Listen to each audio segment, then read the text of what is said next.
La parole est à Monsieur Jean Lassalle. Monsieur le Président, mes chers collègues, ma question s'adresse à Monsieur le Premier ministre. Avec humilité, je souhaiterais recueillir votre sentiment à propos d'un sujet sensible pour tous ceux qui aiment la si belle et bouleversante histoire franco-algérienne.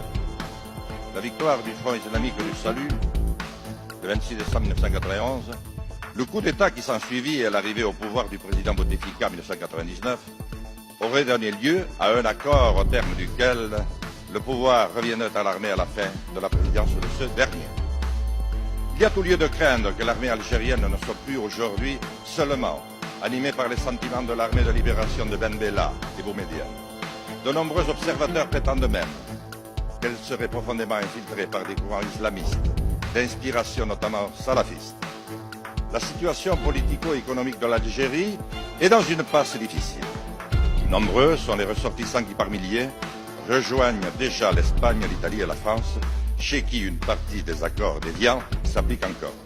Si, par malheur, l'Algérie, notre sœur, devait tomber entre des mains indélicates, ne pensez-vous pas que les conséquences pourraient être terribles pour elle, ses voisins et la France? Nous avons déjà eu à connaître du douloureux problème d'émigration de notre temps.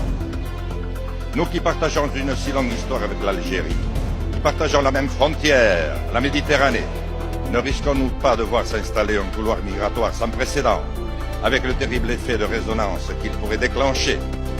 Alors que la santé du président Bouteflika se fait de plus en plus chancelante, j'imagine, Monsieur le Premier ministre, que vous suivez de très près l'évolution de cette grande affaire avec les autorités algériennes. Que pouvez-vous nous en dire?